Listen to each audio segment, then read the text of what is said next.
এই সব কিছু ঈশার জন্য হয়েছে। আজকে যা ঘটনা ঘটেছে এই সব কিছু ঈশা জেনে বুঝে প্রতিশোধ নিয়েছে। ভালো হয়েছে যে তোমার মা অনেক আগেই মারা গেছে, না হলে যদি আজ উনি বেঁচে থাকতেন না, তাহলে তোমার এই অভদ্র ব্যবহার দেখে বেঁচে থাকতে উনি মারা যেতেন। Shut up! তোমার সাহস কি করে হলো আমার মায়ের সম্পর্কে এরকম বলার? আর তোমার সাহস কিভাবে হলো আমার মায়ের মতন জেঠিমাকে দুঃখ দেওয়ার? বলো। কিন্তু আমি কি করেছি? তোমার সাথে যা হচ্ছে না একদম ঠিক হচ্ছে। তুমি ঠিক এমনটাই ডিজার্ভ করো। তুমিও অসভ্য ব্রহ্মচারী। আরে এসব বলে কোথায় যাচ্ছ? দাঁড়াও, শোনো।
চলো। আহা, এত অস্থিরতা! নিজের গায়ে হলুদ নিজেই লাগিয়ে ফেললে কি? আরে না, মুছতে নেই, অমঙ্গল হয়। চলো, এবার আমাদের একটু সুযোগ দাও হলুদ মাখানোর। চলো চলো।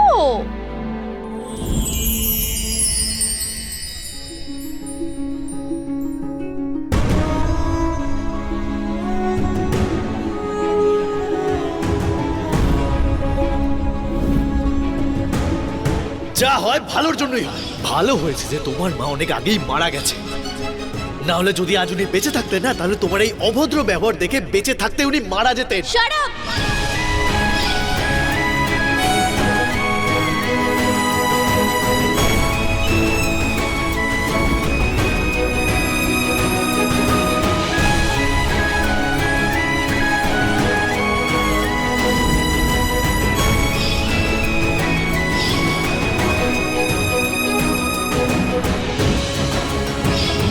তোমার সাথে যা হচ্ছে না একদম ঠিক হচ্ছে। তুমি ঠিক এমনটাই ডিজার্ভ করো।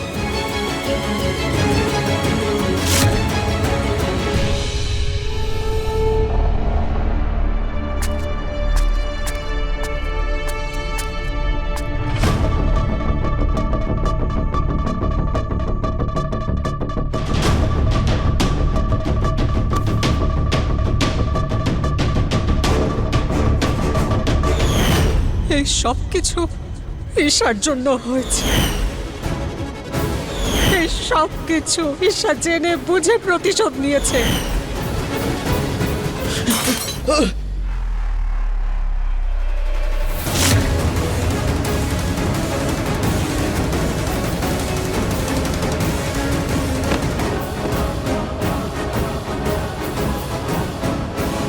বেঁচে গেছিস ভাই তুই।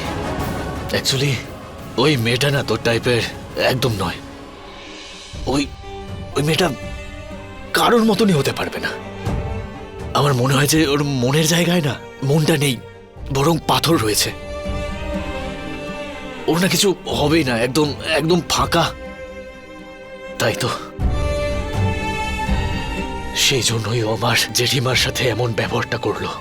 তুই তুই জানিস যে বড়লোক বাড়ির যেসব মেয়েরা থাকে না, যাদের কাছে অনেক টাকা থাকে, তারা ঠিক একদম একদম এমনই হয়, অভদ্র। ওর বিয়ে যেই যেই ছেলেটার সাথে হচ্ছে না, ও অনেক বড় লোক। ওই ছেলেটা আর মেয়েটা দুজন একদম বেস্ট একে অপরের জন্য, made for each other type. হ্যাঁ,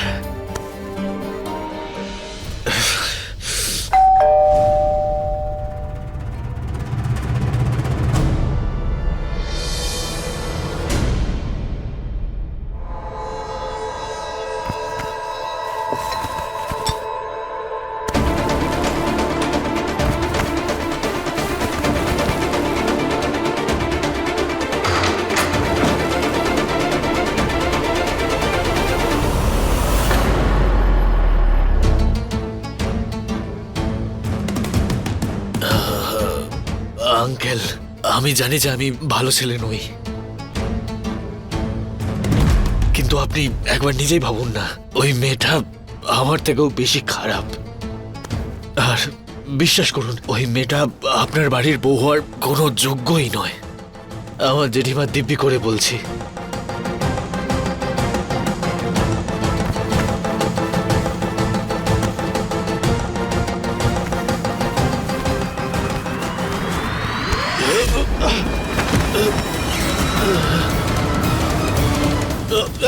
দাঁড়া!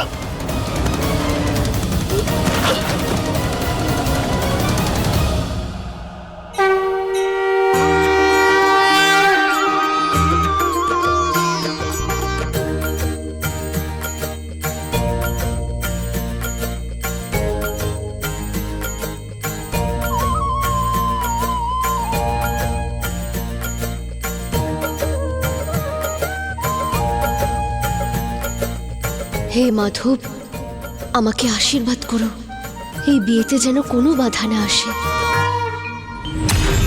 ঈশা!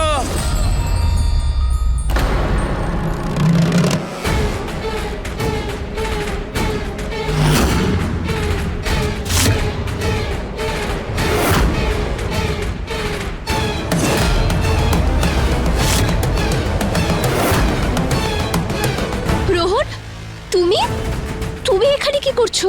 আর তোমার এই অবস্থা করলো কে? রোহন, সবকিছু ঠিক আছে তো? ঈশা, খুব খারাপ হয়েছে তোমার সঙ্গে। যাকে তুমি সব থেকে বেশি ভালোবেসেছো, সব থেকে বেশি চেয়েছো, সেই তোমার নিজের নয়।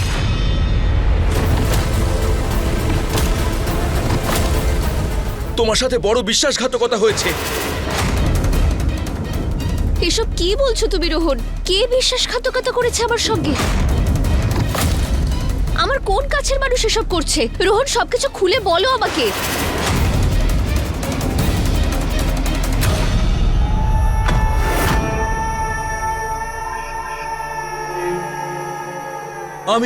আমি বিশ্বাসঘাতকতা করেছি তোমার সঙ্গে। আরে সত্যি কথাটা এটাই যে আমি তোমাকে বিয়ে করতে চাই না।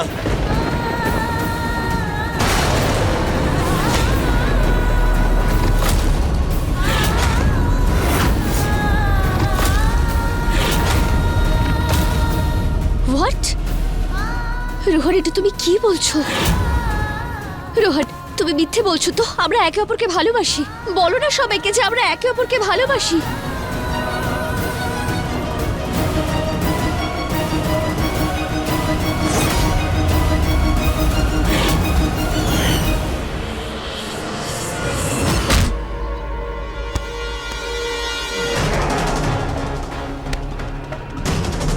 ভালোই তো দৌড়াস তুই।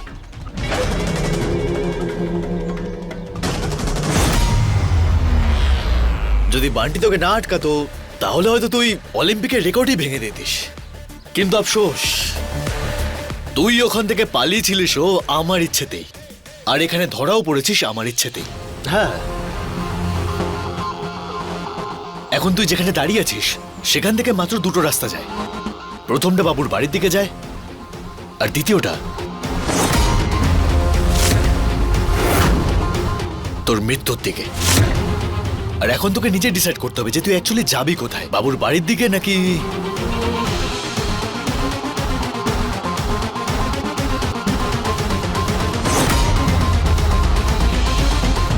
তুই মরবি না, এবার মরবে তোর বাবা। অভিশাপ দিচ্ছি আমি ওকে। তুমি অভিশাপ দিয়ে নিজের মুখটা কেন নষ্ট করছো বলো? ঈশা যে ছেলেটাকে ভালোবাসে সেই ছেলেটার বাবা নিজের মুখ থেকে সেই ছেলেটার থেকে স্বীকার করিয়েছে যে ও ঈশাকে বিয়ে করতে চায় না। ভগবান এই শাস্তি দিয়েছেন তাও নিজের বাবার হাত দিয়ে। একেই বলে কর্মফল। যাকে তুই ভালোবাসতিস সেই তোকে ছেড়ে চলে গেছে।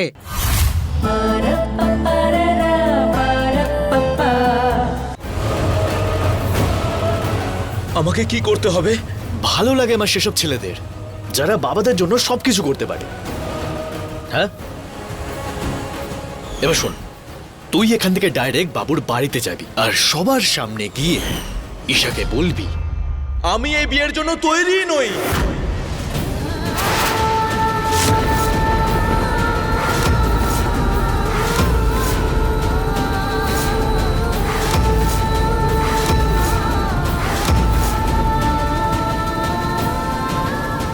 আরে যাকে আমি ভালোবাসা ভেবেছিলাম সেটা শুধুমাত্র অ্যাট্রাকশন, সারা জীবনের জন্য কমিটমেন্ট করতে পারবো না।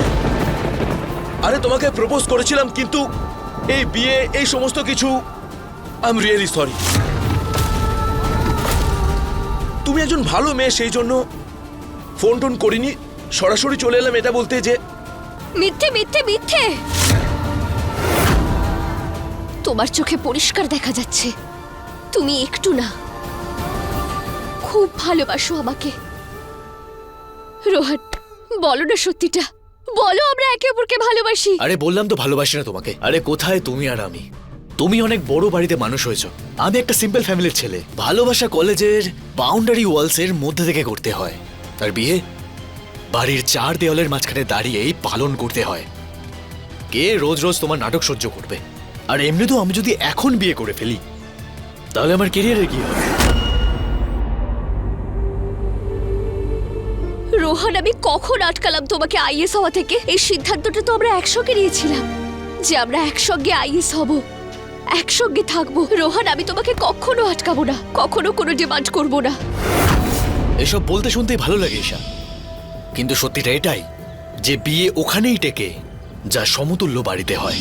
আরে তোমার ভালো এটাতেই হবে যে তুমি আমাকে এবারের মতো ছেড়ে দাও, কোনো বড় বাড়ির ছেলেকে বিয়ে করে নাও আর নিজের জীবনটাকে তৈরি করো। শুধু এইটুকু বলে চুপচাপ নমস্কার করে ওখান থেকে বেরিয়ে পড়বি। আর বেশি চালাকি করলে এখানে তোর প্রাণের বাবা পৃথিবীকে নমস্কার করে কেটে পড়বে। নিয়ে চল বাবাকে।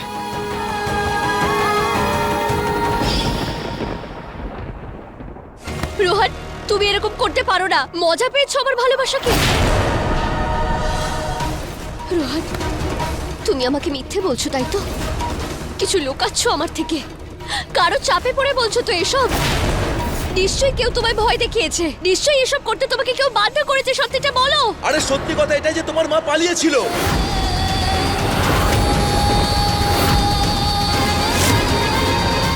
আর পালিয়ে যাওয়া মায়ের মেয়ের সঙ্গে আমি বিয়ে করব না। আরে তোমাকে কি ভরসা করব? তুমিও যদি পালিয়ে যাও, আমার সঙ্গে যদি না থাকো, বলো।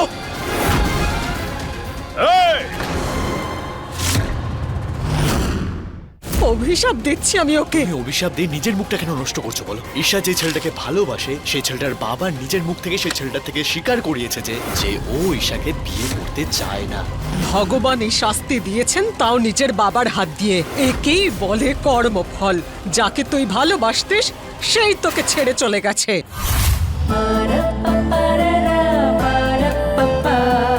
বন্ধ কর তোর এই ফালতু কথা। সাহস কি করে হলো তোর আমার গুড়িয়ার সাথে এভাবে কথা বলা? মা, দেখে নিল তো আমার মেয়ে গুড়িয়া কতটা বোকা। ওর মিষ্টি মিষ্টি কথা শুনে ওকে ভালোবেসে ফেললো আর আমার সাথে ঝগড়া করছে। আর এটা আরে আমার সামনে ওর হৃদয় ভাঙার কথা বলছে।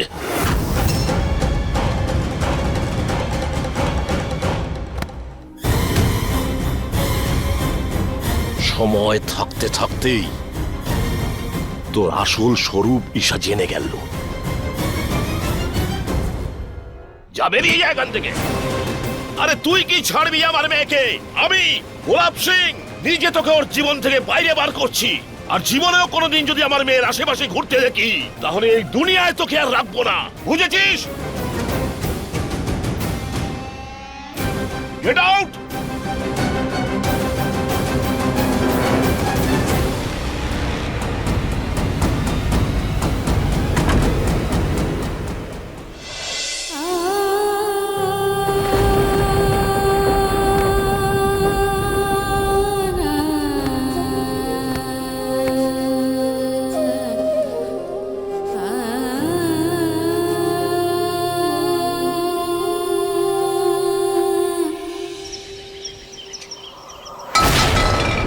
ঠাকুমা, ঈশা, অনুরাগ, নির্লজ্জ বেহায়া, এই সব কিছু তোর জন্য হয়েছে।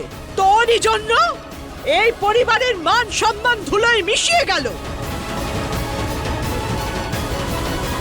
কিন্তু ঠাম্মা, চুপ কর বেহায়া। এত কিছু হবার পরও তুই আমার সামনে কথা বলছিস? ঠাম্মা তুমি কি বলছো? ঈশা ওই ছেলেটাকে ঠকায়নি, বরং ওই ছেলেটা ঈশাকে ঠকিয়েছে। তুমি দেখতে পাচ্ছ না? কিন্তু এই তো খুঁজে নিয়ে এসেছে, এরই বিয়ে করা উচিত ছিল। বাবা যদি ওর জন্য ছেলে খুঁজে আনতো তাহলে সে আজ এরকম করতো না। কিন্তু দাদা, এখন তো বিয়ের কার্ডও বিতরণ হয়েছে, বাইরে সবাই বাজনা বাজাচ্ছে। আরে পাত্রপক্ষকে আমরা কি জবাব দেব? কি বলবো যে হবু জামাই বিয়ে করতে এসে বউকে ফেলে রেখে চলে গেছে কারণ ওর মা ভালো ছিল না? ব্যাস মা, চুপ করো। আর কতক্ষণ বাচ্চাটাকে বকতে থাকবে? আরে আমি তো চুপ করে যাব, বাইরের লোকেদের মুখ বন্ধ করবি কি করে? আরে তাহলে আমি সেই কথা শুনে নেব, আমি শুনে নেব। গোপ কেটে ফেলবো, মাথা নিচু করে চলবো এই রাস্তা দিয়ে। আরে যা ভুল করার মেয়েটা করে ফেলেছে, সেই জন্য মেয়েটাকে মেরে ফেলবো নাকি আমি?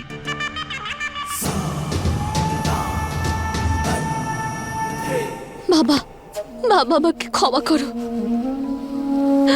বাবা, সবকিছু আমার জন্য হয়েছে।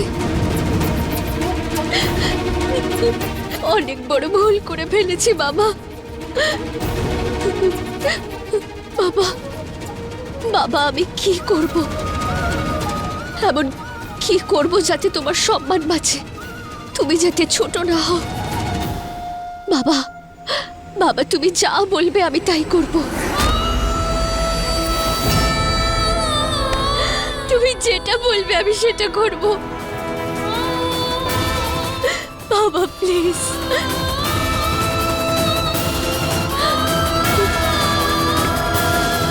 উঠে পড়। কি? আমি যেটা বলবো সেটা তুই করবি? দেখ গুড়িয়া, নিজের ভুলগুলোকে শুধরে সবার চোখে যদি বাবার সম্মান রাখতে চাস, তাহলে তোকে একটা সিদ্ধান্ত নিতে হবে মা। কেমন সিদ্ধান্ত বাবা? আমার পলিটিশিয়ান বন্ধুর ছেলের সাথে বিয়ে করার সিদ্ধান্ত।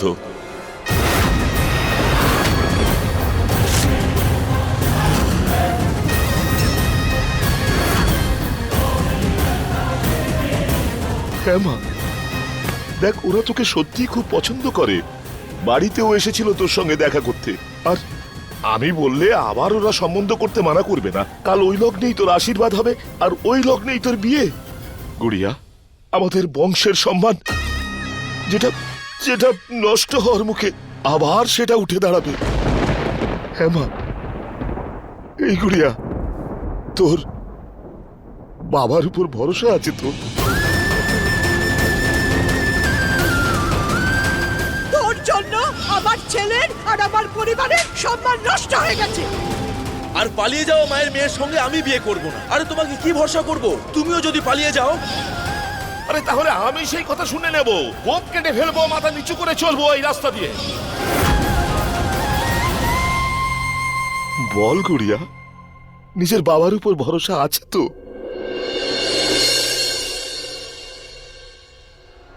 নিজের থেকেও বেশি। বাবা তোমাকে কথা দিচ্ছি, আমি আজকের পর থেকে আমার কারণে কখনো তোমাকে অসম্মানিত হতে হবে না।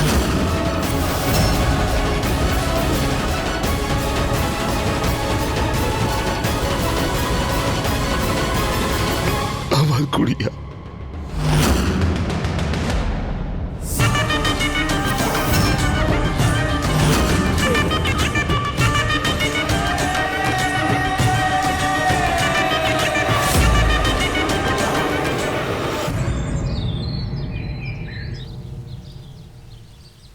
আরে আপনারা এখানে কি করছেন? বাকি গেস্টদেরও সার্ভ করুন, চলুন যান তাড়াতাড়ি।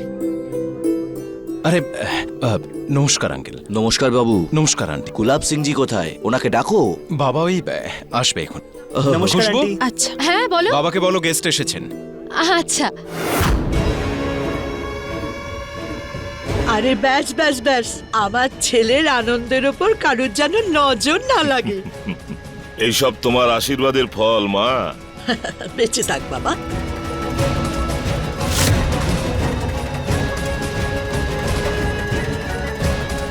যাই বলিস বাবা, তোর শরীরে তো আমার রক্তই বইছে। দারুণ বুদ্ধি কাটিয়েছিস। বেচারা মেয়েটা তো খুব উড়বার চেষ্টা করছিল, আর তুই ওর সব ডানা কেটে দিয়েছিস, আর সেটাও জানতেও পারলো না। খুব বোকা আমার গুড়িয়া। ওই খেলনাটাকে নেওয়ার চেষ্টা করছিল, যার জন্য আমার ঘরটা নোংরা হয়ে যেত। হয়তো রোহন ওকে ভালো রাখতো, কিন্তু যদি এই বিয়েটা হতো তাহলে আমার আনন্দটা চিরকালের জন্য মিটে যেত। কিন্তু এখন আমার স্বপ্ন পূরণ হবে, মা। একদিকে পুরুষোত্তম বাবুর ছেলের সঙ্গে আমার মেয়ের বিয়ে হবে, আর দ্বিতীয় দিকে ইলেকশনের টিকিট আমার হাতে থাকবে। তার মানে তুই যে চেয়ারে মন্ত্রী হয়ে বসতে চলেছিস, ওই ছেলেটা সেই চেয়ারের কাঁটা ছিল, যাকে তুই বুদ্ধি করে উপড়ে ফেলে দিয়েছিস। বাবা, এখন যা, ছেলের বাড়ির লোক এসে গেছে। হ্যাঁ, চলো চলো। চল।